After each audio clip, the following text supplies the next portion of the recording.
Thank you for joining Doug and myself for the Give and Go podcast. And Winding down. Winding down. yeah, only a few weeks left. We'll give it a couple minutes, see who joins. Yeah, we just went live on YouTube. It was about an 8 second delay, maybe. Oh, No, really? that's Yeah, longer. That's probably that's good. 20, 25 Cut my seconds. cut my curses out. Yeah. 38-31 after three. Freelborough. Okay. So it'll be top two seeds in the Coaches Cup if that Yeah. holds. Yeah. All right. Let's just get into it. Exciting night on Tuesday for the second game at least. Trinity Hall is beating Rumson right now, 22-7. Doesn't Yeah. matter. Nah, Nah. not at all. So first game, sloppy both ways in the first half, and then they, blowout in the second half. Rumson missed a lot of shots, a lot of turnovers, and RBC was missing a lot of shots too early in the game. So Addy quietly had 18 points, but Yeah, that was probably the quietest 18 I've seen out of her. But when it mattered in the third quarter, when the game was tight, she kind of took over, scored 6 or 8 points. Got a couple steals, couple open layups. Yeah, a lot of uncharacteristic turnovers for RBC in that first half. Kind of, you know, miscommunications a little bit. Girl would cut, but the guard didn't think she was cutting. She passed it out of bounds. A couple of times the girl didn't cut, and the guard thought the girl was going to cut. A lot of stuff like they weren't in sync, I guess, in the first half like they normally are. But they found a way in the second half. Rumson really, like you said, couldn't make a lot of shots. Aaron Reed ended up with a double-double. That's no surprise, 10 points, 10 rebounds. But Chloe Kelly never got going. Grace Smith never got going. So it was kind of a one-sided affair in the second half, and RBC kind of blew it open. To nobody's surprise, but give Rumson credit. They were down a couple starters and a couple bench players, so they were shorthanded. Gave it everything till the end. We were watching. They never gave up. Still diving on the floor for loose balls, and but it was just a mismatch, and that's what we said from the beginning. It was going to be a mismatch. yeah, I thought Danielle Moletsky played very well. I talked to Joe after the game about her driving to the basket more, and he said at halftime he told her, you're driving to the basket, stop passing, shoot it, and she finished with 9. And it's just if they could keep getting that out of her, with Ligio, Katie started off the game with 10 in the first and 2 in the second, and then didn't score the rest of the way. But she really didn't need to, you know. But she got the ball rolling, and then Addie took over in the second half.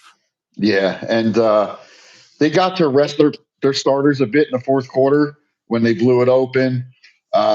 So, in that respect, it was good for them that they finally did put it together in the second half. But yeah, that was kind of the way we thought it was going to go, but it took a little longer than we thought. Yeah, got to 34. They had a chance to put it away with the running clock, but Rumson fought, like they always do, and always seems somebody hits a big 3-pointer right when you're about to get the running clock, no matter who's playing. Yeah, and I think Joe was probably happy they didn't hit the running clock. He got to get his bench in, get some minutes out of the young kids, and you never know when that's going to come in handy. I mean, it could be in the finals, it could be in the States. So getting as much playing time for those young kids is important. Yeah. So the number 1 seed moves on, and in the second game, a lot of excitement. Kind of surprised everybody. We figured it was going to be close for a while, but we figured the size of SJV was finally gonna, pay off, and eventually they would run away with it. But Manasquan was able to keep that high energy the full game. They kept it close, and SJV closed it out. A lot of players that you don't see getting the big shots took the big shots and made them. But all the credit to Manasquan. They basically shut down Taylor and Stella. Coaches had a big first quarter, second quarter, and then they shut her down the rest of the way. And Gianna Sanu, the point guard sophomore, it just seems like she gets better every single game, a little bit better and a lot more confidence. And Lions, big three, so it was the role players that really carried them in the second half. Yeah, and give Manasquan a lot of credit. I mean, Lisa came in with a great game plan. The kids executed as well as they could have. Really, no mistakes out of them. Uh, Anybody that wasn't in black and gold was rooting for Manasquan in that gym. It was very loud at points, and uncharacteristically, like we talked about RBC turning the ball over, SJV seemed to lose their composure when the crowd was getting on them a little bit. Uh, you said that they neutralized Taylor and Stella, but between those two, they missed a lot of layups. Yeah. So that game could have been put away early if had they made their layups. But um, we did say they had a size advantage, but it seemed that they played better when the two bigs were on the bench, and they brought in Lyons and they brought in Bradley. Bradley, yes. And so when they went with a more guard-oriented team, it seemed they played a little better. They were in a better flow. But at the end of the game, Sopokanich got a couple of big rebounds, and Stella hit some big free throws. So yeah, it was closer than we thought for longer than we thought.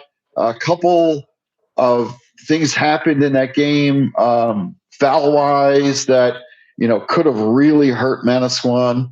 But yeah, it was a great game. Not surprised that Lisa had a game plan coming in.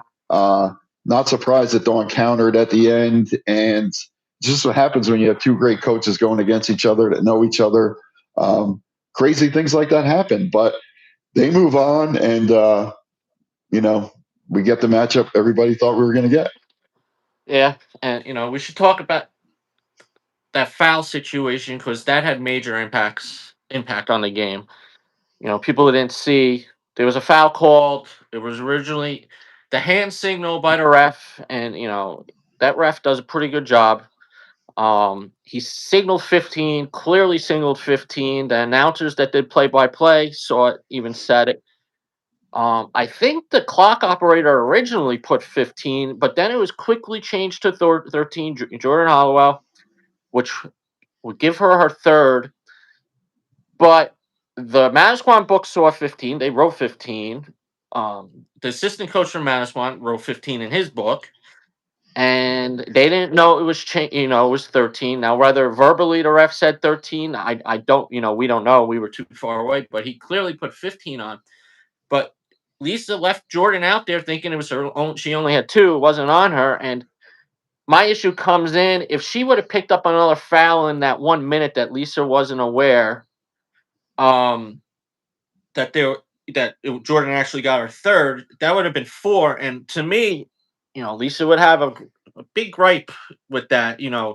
Midway through the third quarter, with I don't know who that is. Four fouls midway through the third, so you would have to sit her. And SJV went on a run when Lisa did realize it was the third, and credit Manasquan, they were able to come back. They went down 37-29, and they were able to come back, take a 1 point lead early in the fourth. But I think they just ran out of steam at the end, and SJV was able to put her away. Yeah, when SJV went up 6, we kind of said, all right, maybe that's it. Manasquan might have run out of gas, but they did come back and tie it.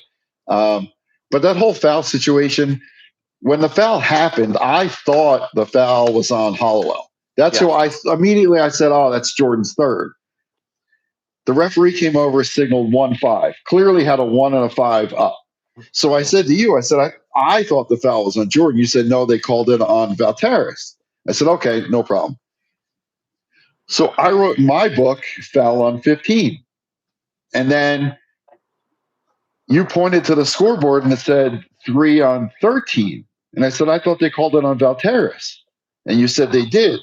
And I said, well, who was the foul on? Like, he held up 15. I thought it was on 13. He held up 15. We marked 15. Manasquan book marks 15.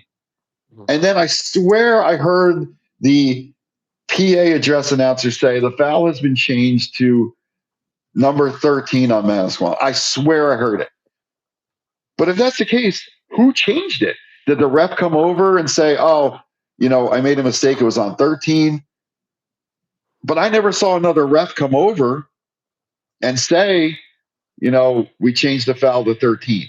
So I don't know who changed it, where it happened, but it was kind of a wonky sequence. And a parent from Manasquan came down, told Bill Shaughnessy what was going on. Bill went over to the scoreboard, to the book, and the book said it was on 13.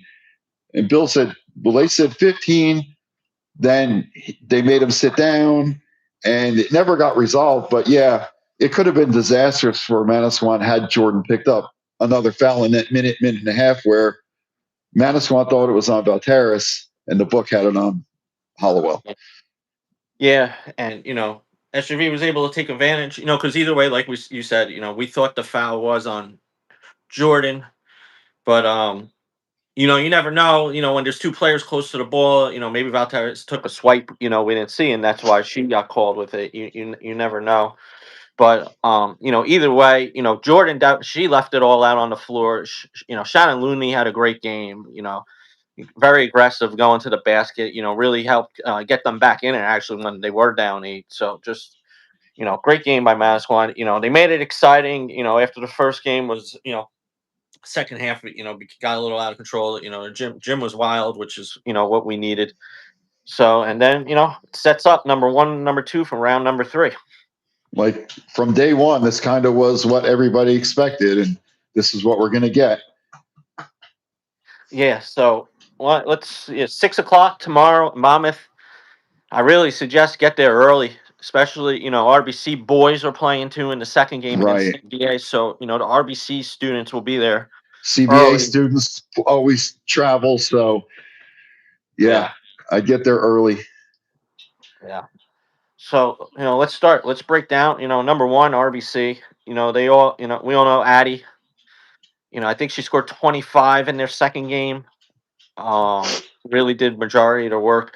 A couple players were sick that second game, but coach just came out, was lights out, and she got off to a hot start again. Against Manasquan, and then Lisa made a couple adjustments and she cooled off. But how do you see this game going tomorrow? Well, Liz, I was trying to before I was going through the matchups. I'm trying to go through guard for guard, big for big, but really, RBC doesn't really play that traditional big 4-3 stretch 4. That's more what they play. They have the two guards, they have the Ligios, and then Addie's really their 3. Would you say? I mean, Moletsky's more of a 4 defender. Addie's more of a wing, and then Smith can take you inside or take you outside. So really, there's no traditional role there. Whereas you have SJV, Solvakanic isn't stepping outside the lane to shoot. She's a traditional post player. Stella comes out and shoots. She really wasn't shooting well the other day. And then you got Sano, who's been playing really well. She's young. This will be her first real big game as a starter to play in. And Tatum Sharp played really well. It looks like she grew about 3 inches this year from the first time I saw her till now. But you're not going to get those traditional matchups. So who's Kostas going to guard? Who's Stella going to guard? Who's Addie going to cover on the defensive end? Are they going to put Smith on Solvakanic? Are they going to put Moletsky on Solvakanic? So there's a bunch of different ways the coaches can go about matching this up. But to me, it comes down to RBC has the best player on the court. I don't think anybody's going to say otherwise. I mean, Addie's the best player in the shore, probably the best player in the state. Kostas is one of the hottest players in the shore, shooting the ball really well. Stano's playing great. The Ligios, you know what you're going to get at them. Tessa's going to guard everybody and distribute the ball. Katie's going to hit her shots. Moletsky's going to play great defense. So, they split, like you said, this year, 1-1. This game really honestly could go either way. My feeling it's going to come down to who responds, who comes out of their semifinal game with a better response. So RBC was able to build a big lead in the second half, rest some of their players. They kind of figured it out, jumped out to that lead in the second half. But SJV, they had to stay mentally focused the whole game. I mean, that was a game down to the end, right? So they had their starters in, regular substitution patterns, and they had to stay focused to win that game. So is it going to be more the team that got a little bit of rest, or the team that had to focus for the 32 minutes? I'm going to go back 2 years. Semifinals, Trinity Hall did this to SJV, almost took them out, went to overtime. Mm-hmm. SJV responded with short conference championship. Yeah. That's how I feel this is going to go. I think SJV is going to win. I think it's going to be really close. I think I have 64-61, 64-60, something like that. It's in my preview tomorrow. But we did see this 2 years ago. They didn't play their best game in the semifinal, almost got picked off, came back in the final, played really well, and won the game. So I think it's going to be close the whole way, and I think SJV will probably win it at the end. I just think, it's a great matchup. I just think throughout the season, SJV's shown they have a few more consistent weapons on the offensive end. Obviously, they got the big three, but Sanu has been playing great. Line shows what she can provide off the bench. Besides Addie and Katie Ligia, Sophia Smith's been playing really, really good this year. They're gonna need her, on both ends of the floor. But after that, there, every game there's been somebody, but you need that consistent. Like Moletsky showed it in the semifinals. They need that the next round. They need somebody, where they know they could get that other bucket when if Addie and Katie are being covered really hard, and it just you just know where that's coming from SJV, and and that to RBC too could be an advantage with them because they could throw different players out there to get that other bucket. But I think the bench for both teams are going to play a big factor. Charlotte Bradley's been providing a lot of leadership, and we know what she provides. She does all the dirty work for SJV coming off the bench, and she's another coach on the bench. And Lola Giuliano was sick early, was hurt early in the year at the Kevin Williams Christmas Classic.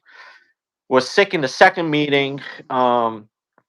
So hopefully they could get her going, off the bench. They're going to need her defense. Last year she had a very big game in the Shore Conference Championship. So I mean, there's a lot of different, what ifs, and who's going to be, besides the big players, who's going to step up and lead their team. Yeah, I think you made a good point that I think SJV has a little more depth on the bench. The kids they put in contribute a little more. Lola was the first one off the bench, and Sue was the second one off the bench for RBC the other day. So they got her involved early, and she hit a shot or two, got a couple of rebounds. Big block. But, you mentioned Charlotte Bradley. She came in, picked up a couple early fouls when she came in, went back in, settled down, got about 6 or 7 defensive rebounds, big rebounds. And, you bring Lizzie Lyons off the bench. She hits a big three. I just think SJV is a little deeper. If RBC gets in a little bit of foul trouble, which some of them have been prone to in a couple of games this year, again, it's going to depend which way the whistle goes too. Are they going to call it tight? Are they going to call those hand checks? Are they going to let them play? A lot of that goes into it. Who's going to ref the game, because that's going to make a big difference also.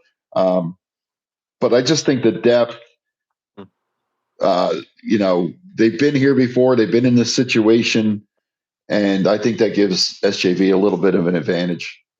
Yeah, and I want Scarlett, is been coming off the bench. She's been providing, a lot of offensive rebounds, and they're going to need that off the bench too, especially if Smith or Addie, get a couple early fouls.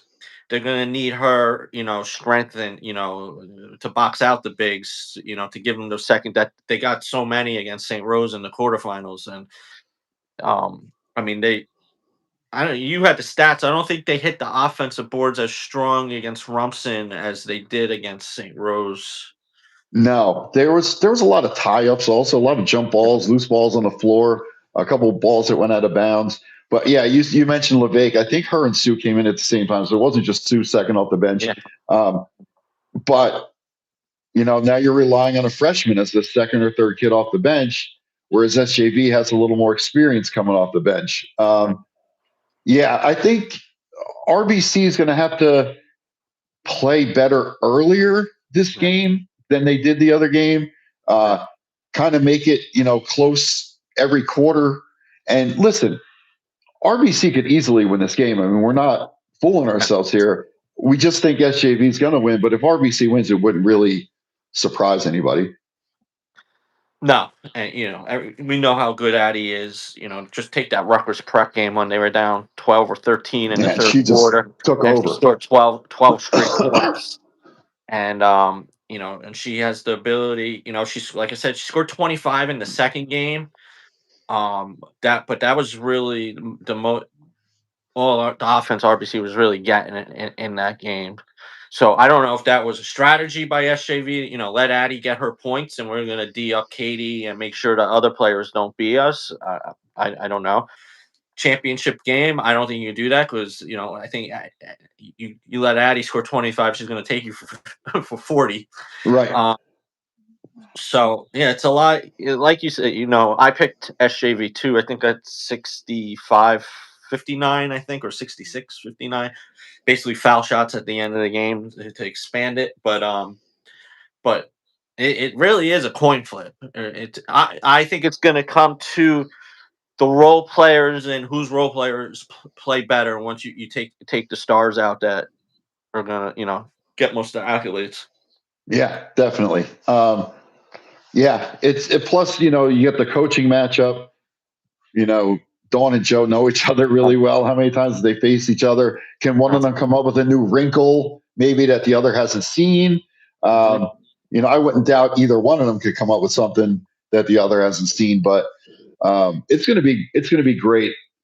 It's a game you don't want to miss. It's the third one of the series. You're probably going to get a fourth one in the non-public A, but then again, you still have to go through Pull the six. Pull a sixth, right? So see this one if you can. If you can get there tomorrow night, get there early. Yeah, get there early. That place fills up. It's a great place to see a game.